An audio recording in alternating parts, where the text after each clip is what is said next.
What is Carl Jung's collective unconscious? The collective unconscious, often known as the objective psyche, refers to the belief that a portion of the deepest unconscious mind is genetically inherited and not changed by personal experience. Carl Jung, a psychoanalyst, first defined this concept. The collective unconscious, according to Jung's ideas, is shared by all humans. Jung also claimed that the collective unconscious is responsible for a variety of deep-seated beliefs and impulses, including spirituality, sexual behavior, and survival instincts. A brief history of Carl Jung. Carl Jung, who was born in Switzerland in 1875, developed the school of analytical psychology. Along with introverted and extroverted types, he is responsible for creating and refining psychological conceptions of the collective unconscious. Jung collaborated with another notable psychologist at the time, Sigmund Freud. Jung's early investigations confirmed many of Freud's concepts.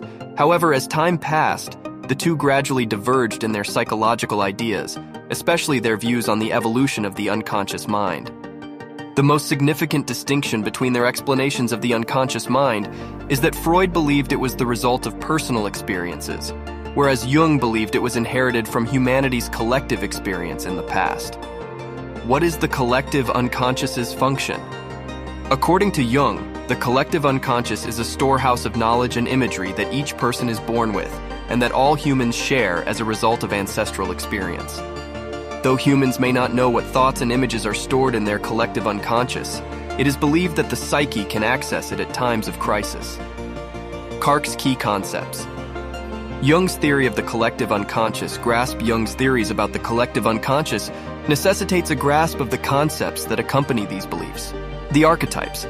Jung felt that universal archetypes expressed the collective unconscious. Archetypes are inherited signs, symbols, or patterns of thinking and/or behavior from our ancestors. These mythological pictures or cultural symbols, according to Jung, are not static or fixed.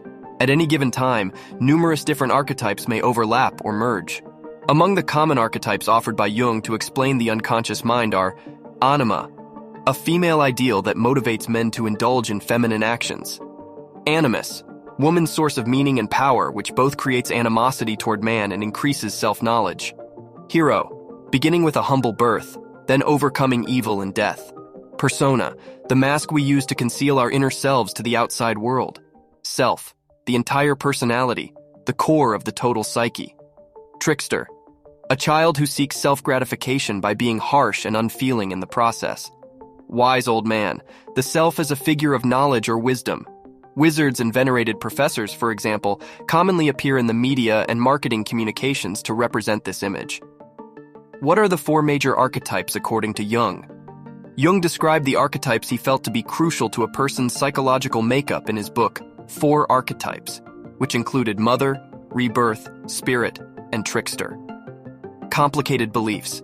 The similarity and universality of world faiths, according to Jung, led to religion as a manifestation of the collective unconscious.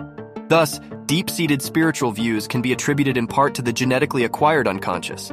Morals, ethics, and conceptions of justice or right and wrong could be interpreted similarly, with the collective unconscious playing a role. Phobias. Jung's theory of the collective unconscious was used to explain why toddlers and adults might develop fears and social phobias for no apparent cause. Fear of the dark, loud noises, bridges, or blood could all be entrenched in the collective unconscious as a result of an inherited genetic predisposition. According to research, some children are afraid of the dark not because of a bad nighttime experience, but because darkness activates an exaggerated response by the amygdala, the part of the brain associated with emotion processing, resulting in the development of an innate or unprovoked fear. Dreams. Dreams were supposed to provide important insight into the collective psyche. Jung felt that specific symbols in dreams are universal because they symbolize archetypes. In other words, different people interpret the same symbols differently. At the same time, Jung thought that dreams are profoundly personal and that dream interpretation necessitates extensive knowledge of the individual dreamer.